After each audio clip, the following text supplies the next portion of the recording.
I'm a 28-year-old woman, and this story has been building up for my entire life, but I only recently realized just how deep it goes. For context, I've always been the black sheep of my family, while my older sister Jessica 30F has been the golden child since day one. Jessica could do no wrong. Growing up, I remember sitting through endless praise sessions where my mom 54F would gush about Jessica's achievements while completely ignoring anything I did. Even if I had something great to share, it was always overshadowed by whatever Jessica had done that week. Looking back, the signs were there early on, but it's amazing how blind you can be when it's your own family. During high school, I worked part-time jobs to save up for college. Meanwhile, Jessica had everything handed to her.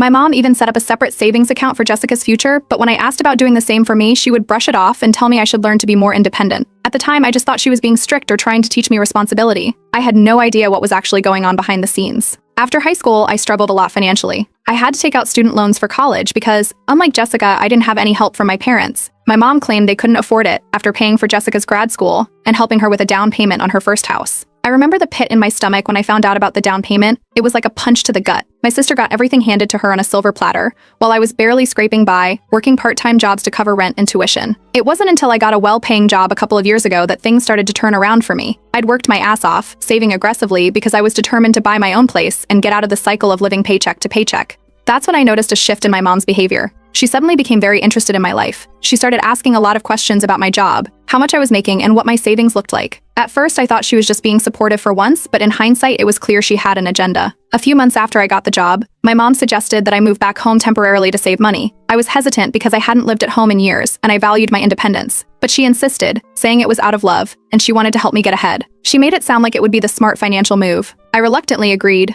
thinking it would only be for a short while, and it might actually help me save faster. As soon as I moved back in, things got weird. My mom started making passive-aggressive comments about my spending. If I bought takeout or treated myself to something small, she'd make remarks like, "You should be saving that money for your future," or, "I hope you're not wasting all your hard-earned money." It was annoying, but I tried to ignore it, figuring she was just being overly cautious. Then Jessica started showing up at the house more often. It was strange because she usually kept her distance, but now it felt like she was always around. She'd drop by unannounced and make herself at home, almost like she was there to keep tabs on me. She started dropping hints that our mom was worried I was acting too independent and that I needed to be more careful with my finances. One day, my mom dropped a bombshell on me. She pulled me aside and told me Jessica was having financial trouble. Apparently, her lavish lifestyle had caught up with her, and she needed help covering her debts. My mom didn't even ask. She just expected me to co-sign a loan for Jessica. The audacity of it floored me. Here I was, saving every penny to finally get ahead, and they wanted me to risk my financial future for my sister's mistakes. When I refused, all hell broke loose. My mom accused me of being selfish and ungrateful, yelling about how family is supposed to help each other.